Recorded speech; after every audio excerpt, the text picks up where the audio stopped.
We back. I'd like to welcome y'all back to the Hound versus Everybody podcast. As y'all already know, I got the king of the Uno reverse with me, JR Rico. JR Rico, say what up to the people. What's going on, beautiful people? What the lady read? Hey, let's get right into it. You already know. So, your boy Shedeur, Yeah, you know, no first team reps. yeah. Thrown, All year. thrown into the fire. Mm-hmm. And some people got the nerve to be like, oh, Shedeur wasn't ready, or he should have been more prepared just in case a situation like this arises. And for whatever reason, some people are actually blaming Shedeur for not being prepared. And I'm like, seriously? Like, how does that even make sense? First off, it's the head coach's job to get him prepared.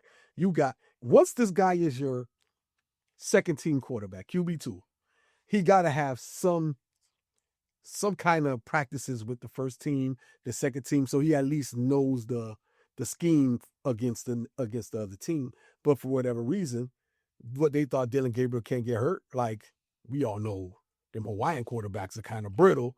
So you should have been preparing not just for QB1, QB2, and QB3. I don't even know who QB3 is. Is Zappy still there? I think so. Because the way that offensive line played. Look, and you playing against the Ravens, who need every win right now. So the Ravens ain't slacking off on nobody right now. They need every victory they possibly can. So if I was Shedeur, to be honest with you, I get it. I respect Shedeur for how he's handled this situation. To be honest with you, how he handled it way better than I would have. Because I'm the type of guy, I went out there and just threw an interception straight up. Here y'all go, man. Take the ball. Get me off this team. Just get me off the team flat out. I don't want to be on a team that don't want me at all. Like, I'm putting my body on the line for this team every time I get on this field. But you're showing me by your actions, by not letting me practice, by not letting me have any reps with the first team once. Before I heard he was not even doing scout team. Hey, come on, man. Like, make it make sense, man. Make it make sense. I don't know how you feel about that, but you might have a different perspective than what I have, but you let me know, cuz. Yeah, so for me, I'll put it like this. To be told that a second string quarterback who's a number two, who's been a number two for basically the majority of the season, got 0 reps. 0 reps. We damn near, we're on the back end of the season at this point, and he has 0 reps with the ones, and then you thrust him in there and expect him to do what? And I want to also say this. In my whole life, I've never heard a player post-game say, I've never heard this guy voice in my life. These guys are saying we didn't even know how he sounded. Yeah, because he's probably just in the background chilling, talking to like third string guys, fourth string guys. They don't really know how his cadence is. Exactly. So, like I said.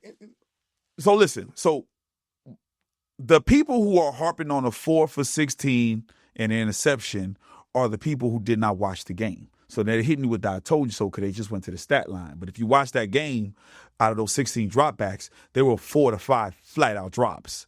Out of those 16 dropbacks, there was a drop touchdown.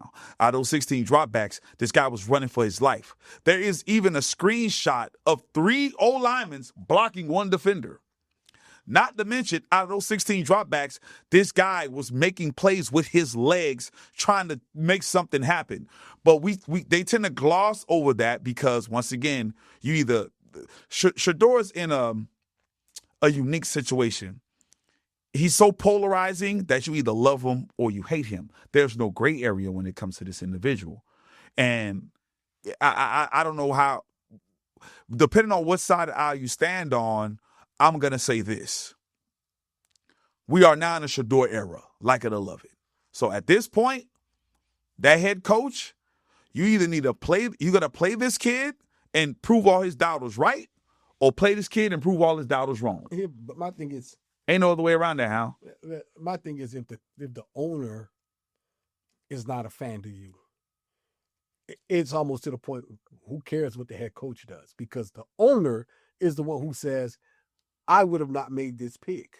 Right. So you in yeah. What is this? The 6-7 Conundrum. thing that they be saying? Yeah, like, 6-7. You know what I'm saying? So when I see it, I'm like, man, you know, yeah, I just me personally, just the person that I am. Yeah. I'm not finna give my all to somebody that's not gonna give their all to me, that you already showing me or singing it. You're not even hiding it, that you're not a fan of what I got going on. Yeah. So at this point, what am I doing? Like, I'm just playing the game just to play it and risking injury, risking, no, I just can't do it. Like, so I'll say this, because the head coach comes with some form of cachet. He didn't win Coach of the Year once, he won it twice, so therefore he knows how to coach.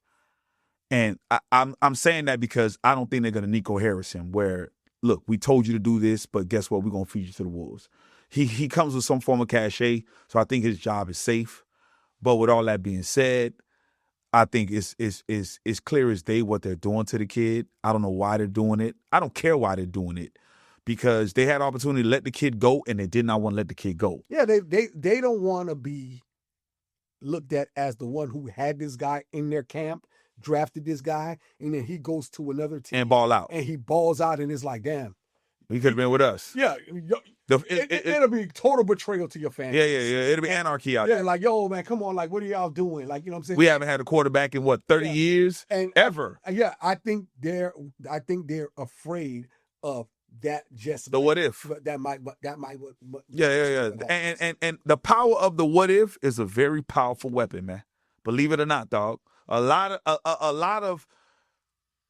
of great things that could have happened never happened because of a what if. And a lot of great things happened because of what if. You understand what I'm saying? Yeah. And so the power of the what if is a very powerful weapon. And depending on what side of the pendulum you stand on while it's swinging, you be like, you dig what I'm saying? So, and that's where because I'm like, why when questions were asked, and when inquiries were asked about Shedeur and they did not let the kid go, that told me all I needed to know. Like, what the hell? Yeah, they don't want to be the one seen to have a guy in their camp and then throw them off. But I can't keep talking about garbage franchise. And prayers out to Shedeur, man. Hopefully the kid, say able to do what it do for sure. I'm saying,